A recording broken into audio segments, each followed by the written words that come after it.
वतन अजीज में सर्दी की शिद्दत में इजाफे के साथ ही पुराने गर्म कपड़ों और जूतों की दुकानों और मार्केटों में अवाम का रश, मगर महंगाई ने लंडा बाजार पर भी अपने पंजे गाड़ रखे हैं।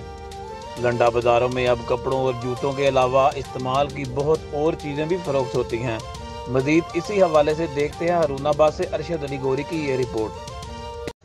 सर्दी की शिद्दत में इजाफे के साथ ही गरीब तबके ने गर्म कपड़ों और जूतों के लिए लंडा बाजारों का रुख कर लिया। लंडा बाजार हमेशा से ही गरीब तबके को मौसम की शिद्दत से बचाने के लिए मुनासिब कीमत में इस्तेमाल शुदा कपड़े और जूते मुहैया करते आए हैं। वक्त के साथ साथ काफ़ी हद तक खुशहाल अफराद भी लंडे से खरीदारी करते नजर आते हैं, मगर इस दफ़ा लंडा बाजार का रुख करने वाले लोग अक्सर कीमतों को पहुँच से बाहर होने की शिकायत करते नजर आते हैं। इनका कहना है कि महंगाई ने गरीब अफराद से पुराने गर्म कपड़े और जूतों की खरीद भी इनकी पहुँच से दूर कर दी है।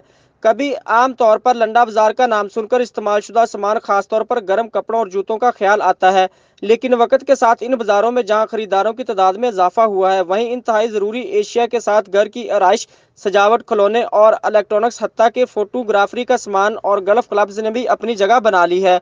इन बाज़ारों को वामी बाजार भी कहा जाता है, लेकिन नित नई अकसाम की एशिया और इनकी बढ़ती हुई कीमतें आम आदमी की पहुंच से दूर होती जा रही हैं।